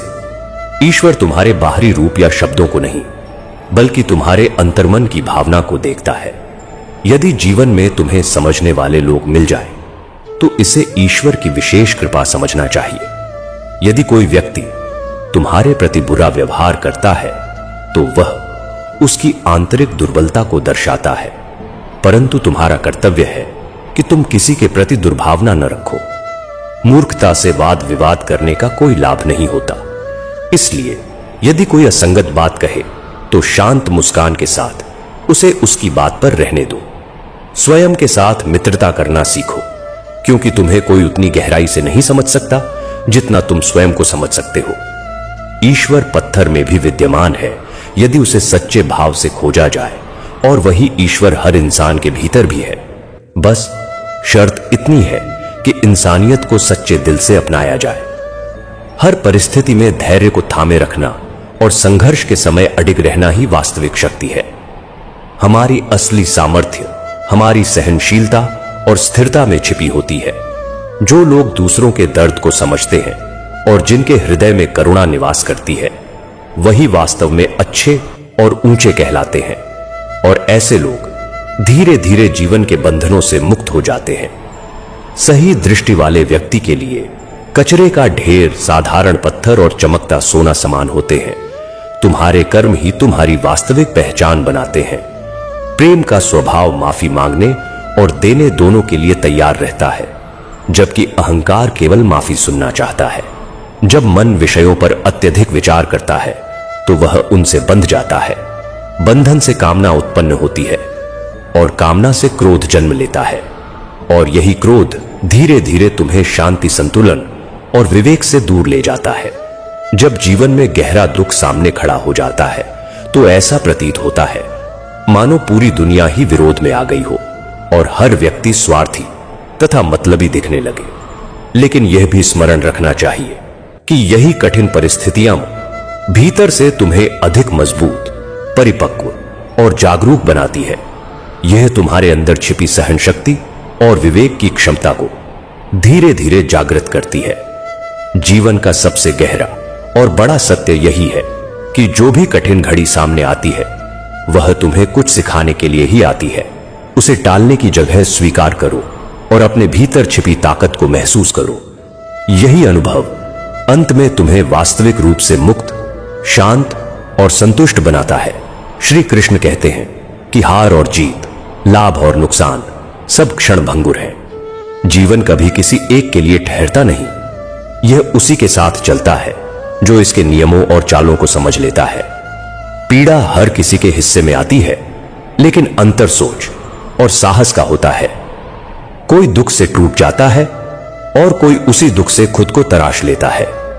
भूले मनुष्य को दिशा दिखाती है। अगर उनसे सीख ली जाए तो वही भूलें आगे बढ़ने की सीढ़ी बन जाती है, लेकिन यदि उन्हें नजरअंदाज कर दिया जाए तो वही गलतियां इंसान को डुबो देती है। वाणी पर नियंत्रण रखना अत्यंत आवश्यक है, क्योंकि अधिकांश अपराध शब्दों से ही जन्म लेते हैं। सच्ची शांति बाहरी हालात से नहीं मिलती, बल्कि भीतर की मानसिक स्थिति और भावनाओं से उत्पन्न होती है। जीवन साथी ऐसा होना चाहिए जो परिस्थितियों को बदल दे, न कि खुद हालात के सामने बदल जाए।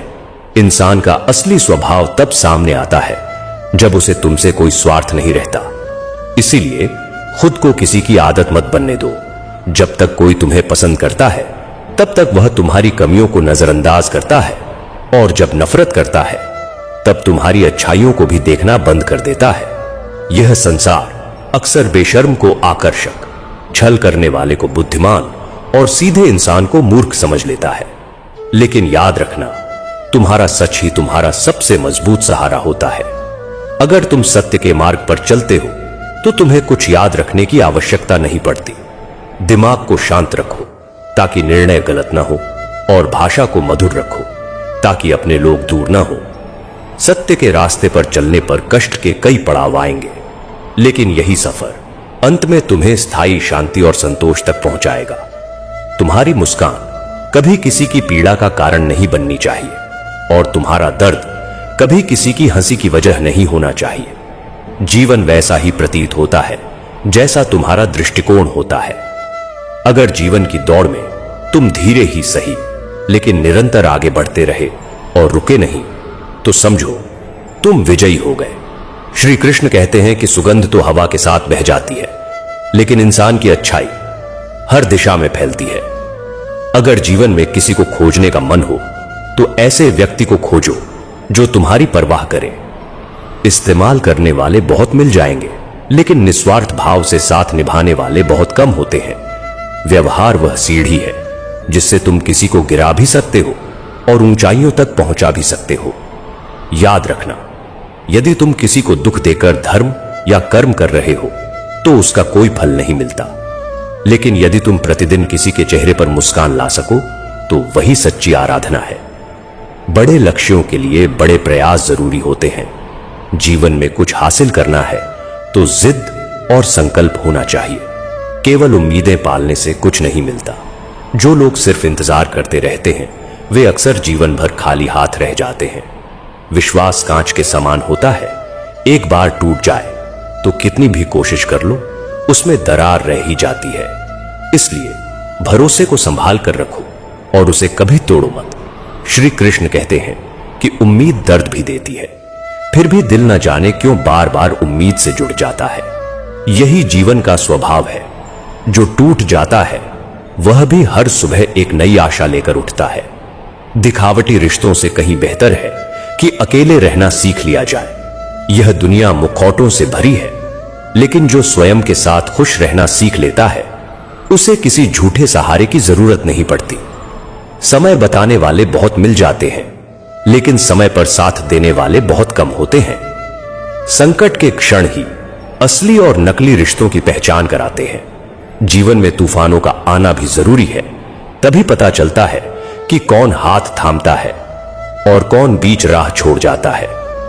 कठिनाइयां ही बताती हैं कि कौन सच्चा साथी है और कौन सिर्फ अवसरों का खिलाड़ी।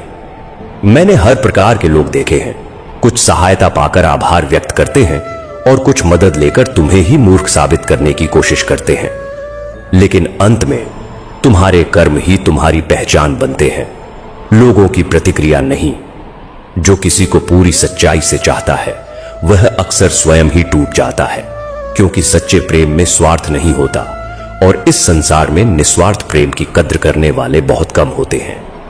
किस्मत और दिल की अक्सर नहीं बनती, क्योंकि जो दिल चाहता है वह हमेशा भाग्य में नहीं होता। लेकिन यह भी उतना ही सत्य है कि जो तुम्हारे भाग्य में लिखा होता है वह किसी न किसी रूप में तुम्हें अवश्य मिलता है।